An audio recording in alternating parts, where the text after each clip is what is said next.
Bonjour et bienvenue dans notre balado S'informer pour mieux performer, réalisé par l'équipe de HRI Mag et présenté par Méran. Lorsque l'institution joue au restaurant, c'est le thème de cette nouvelle série de 3 épisodes qui portera donc sur l'approvisionnement en institution. Je suis Marie Paris et j'ai autour de moi pour en discuter Mathilde Laroche-Bougie, coordinatrice principale du programme Aliments du Québec au menu. Bonjour Mathilde. Bonjour Marie. Et donc avec nous aussi Sébastien Deguise qui est responsable des services alimentaires pour Coopsco Sainte-Foy. Bonjour Sébastien. Bonjour Marie, bonjour Mathilde. Donc on commence avec un premier épisode qui porte donc sur l'approvisionnement et l'adaptation dans l'assiette et au-delà. Donc pour promouvoir et valoriser les produits bioalimentaires d'ici, le MAPAC a lancé en 2020 donc, la stratégie nationale d'achat d'aliments québécois, donc la SNAC, avec pour objectif que 85% des établissements des réseaux de l'éducation, de l'enseignement supérieur, de la santé et des services sociaux se fixent une cible d'achat de produits alimentaires québécois d'ici 2023 et cette cible devrait être portée donc à 100% en 2025. On va commencer avec une première question pour toi Sébastien. Est-ce que cette cible du gouvernement te semble réaliste ? Alors, encore une fois, bon matin Marie et bon matin Mathilde. Oui, tout à fait. C'est bien évident que comme exploitant, quand on regarde ça et qu'on adresse ça, le premier réflexe la montagne va toujours nous sembler très grande. Nous, on a eu le privilège avec les gens ici au Cégep d'adhérer à Aliments Québec depuis 2019. Et puis, moi-même, je me suis rendu compte assez rapidement que, au début, je me disais, écoute, en institution, travailler avec des produits locaux, déjà que mes heures et mes périodes d'occupation sont en dehors de mes périodes de récolte, ça me semblait pratiquement impossible. Mais en cours de route, avec les fournisseurs qu'on a, j'ai un système de commande aussi qui est adapté et qui m'aide à titre de référence.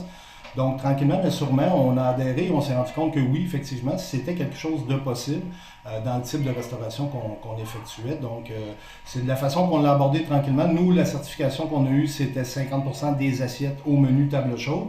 Mais autant au niveau de mon service traiteur que des opérations régulières, on a quand même là, une belle variété d'aliments. Donc, pour nous, les cibles sont quand même assez réalistes là, à ce niveau-ci. De toute façon, notre clientèle est vers ça, ça tend vers l'économie locale, ça tend dans la réduction des GES, etc., etc. Donc, je pense que même si mon intérêt personnel n'avait pas été vers ça parce que, trop de surcharge de travail, c'est compliqué, c'est pas comme ça qu'on travaille, on est ici pour répondre aux besoins de la clientèle et c'est ce qu'on a fait, donc avec l'aide évidemment là, du personnel en place et des gens d'Aliments Québec. Justement Mathilde, par rapport à Aliments du Québec, est-ce que tu veux nous donner ton point de vue là-dessus ? Oui, c'est sûr, Aliments du Québec au menu, c'est un programme de reconnaissance, puis on est un des leviers qui a été, dans le fond, adopté par la SNAC, la stratégie pour vraiment venir en aide là, aux institutions pour se doter de cibles. Les cibles, c'est les mêmes que nous avons au programme depuis déjà ses débuts, donc depuis 2016. C'est des cibles qu'on se rend compte, comme Sébastien le disait, qu'effectivement, souvent, l'institution a déjà au sein de son institution, au sein de ses achats, une politique d'achat local et des produits locaux en quantité suffisante pour pouvoir les mettre de l'avant. Puis, tu sais, le but de la SNAC, c'est aussi toute la démarche qui entoure l'approvisionnement local. Donc, il n'y a pas vraiment de bonne ou de mauvaise réponse dans les cibles. C'est vraiment plus de se doter d'un plan d'action pour aller vers une augmentation des produits locaux dans les institutions. Oui, puis un des défis dans tout ça, ça reste de trouver le bon produit au bon prix. Justement, pour Aliments du Québec, le prix reste quand même une question centrale aussi. Comment est-ce qu'Aliments du Québec peut accompagner aussi les institutions dans tout ça?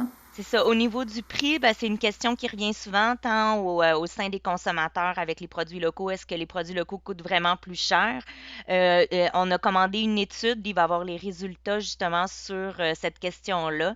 Puis, on se rend compte que on se concentre souvent sur les produits saisonniers, donc les fruits et légumes, mais il y a aussi tout un immense portefeuille de produits du Québec qui sont disponibles à l'année et qui sont dans les prix standards ou équivalents ou même moins que des produits qui vont venir de l'étranger. On peut penser aux œufs, on peut penser à certaines volailles, on peut penser à tout ce qui va être condiment, qui va être très comparable en termes de prix, puis qui va être tout à fait produit du Québec en étant préparé ici. Sébastien, pour toi, est-ce que le prix est un défi? Le prix est un défi, oui et non. Bien entendu, on fait de l'institutionnel, donc les marges sont un peu différentes. On est un mouvement coopératif, donc 52 établissements regroupés sur Coopsco, autant du côté libraire qu'alimentaire. Je ne veux pas être redondant, mais encore là, je pense que le prix explique aussi la qualité du produit derrière. Fait que je pense que c'est assez simple comme équation. C'est sûr que si on demande trop cher pour un produit de faible qualité, les gens aujourd'hui ont une connaissance d'alimentaire, on a une accessibilité à de l'information agroalimentaire beaucoup plus présente. À mon époque, à moi, qui n'est pas si lointaine, on avait la semaine verte le dimanche, puis c'était à peu près tout. Aujourd'hui, il n'y a pas un canal et spécialisé et généraliste qui nous informe presque quotidiennement sur les tendances, sur les nouveaux produits locaux et tout ça. Fait que la majoration et les prix, je rejoins Mathilde un peu. Des fois, on part, moi le premier, de la perception de dire oui, mais fruits et légumes au Québec, je veux bien, mais moi, ma session se termine au mois de mai. On est à peine dans la saison des asperges.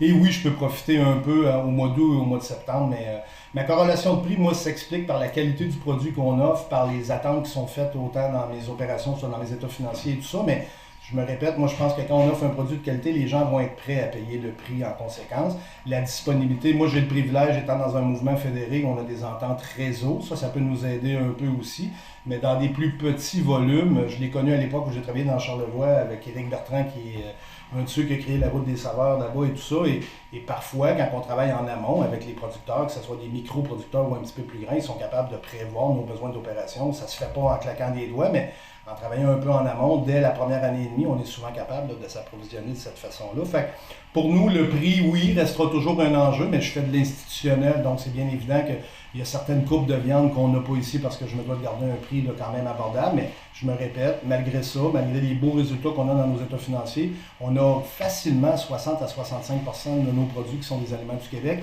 Et dans ça, je ne fais même pas la nomenclature de les produits laitiers que je vends dans ma clientèle, les berlingots, ces trucs-là. Fait la corrélation de prix, je pense que la clientèle, si on offre un produit de qualité, va être prêt à payer le bon prix, plus que l'inverse à ce moment-ci. Puis je veux juste rajouter aussi, tantôt on parlait de la tarification. La tarification était une chose importante, évidemment. Il y a 3 ans, je pense que les gros volumes qui venaient de l'Amérique centrale, puis ces choses-là, pouvaient nous écraser un peu. Je vous apprends rien en parlant du coût de l'essence, en parlant de la situation économique mondiale. Ben, je pense que ça peut tendre encore plus, c'est un incitatif encore plus grand, parce que au prix que sont les conteneurs, au prix que l'essence est, ben c'est sûr que le poivron mexicain ne sera pas le même prix qu'il l'était il y a 3 ans. Fait que je pense que ça peut, malgré le malheur de ce qu'était la pandémie, ça peut peut-être aider un peu le développement local à ce niveau-ci. Puis il y a toute la demande aussi là, des consommateurs, que ce soit en institution ou en restaurant. Tu sais, c'est vraiment rendu quelque chose qui est demandé. Puis il y a vraiment une certaine... les gens sont davantage prêts à payer plus pour avoir les produits d'ici, puis aussi à encourager comme l'ensemble de l'économie québécoise. Ouais, donc il y a aussi une conscientisation au niveau du consommateur qui est prêt à participer au mouvement et à faire sa part économique. Tout à fait. Et bah, quand on parle d'approvisionnement, évidemment, il est question de de chercher une stabilité dans ce processus d'approvisionnement local. Comment peut-on s'assurer justement de cette stabilité? Est-ce qu'on peut parler notamment, j'imagine, Sébastien, de contrats, d'entente spéciale avec les fournisseurs? Comment ça se passe de ton côté, par exemple? Oui, bien écoute, j'ai des volumes quand même assez importants. On a une population étudiante d'environ 6500 étudiants, plus le personnel de soutien et tout ça. Fait que mon volume d'achat va déjà me prédisposer favorablement, peut-être par rapport à un plus petits exploitants au niveau des manufacturiers. Je l'ai mentionné précédemment, bien évidemment, faisant partie de Coopsco, qui est un mouvement fédéré, on est capable. Bon, c'est 52 établissements, c'est pas les 52 qui font nécessairement de l'alimentaire, mais tu as des gros joueurs dans ça. Je pense à ici Garneau, nous, Sainte-Foy, l'Université de Sherbrooke, les HEC à Montréal. Fait que ça, c'est un pouvoir supplémentaire, évidemment. En même temps, quand on parle de produits, moi, je suis pas dans le produit fin. Donc, je veux pas prendre l'exemple, mais ferme basque, disons dans Charlevoix, ben, je prends pas 800 kilos de foie gras qui vient de la ferme basque. Fait que si je travaille mes légumes racines, c'est jamais un concern, excusez-moi, c'est jamais une considération, si on veut, d'avoir est-ce que je vais manquer de pommes de terre, est-ce que je vais manquer de ma frite fraîche et transformée au Québec, donc ça non plus, j'en manquerai pas. Fait que dans mon cas à moi, quand je parle de tomates, c'est des gros volumes, donc c'est très rare, malgré la pandémie, malgré la tarification qui a augmenté au niveau des livraisons.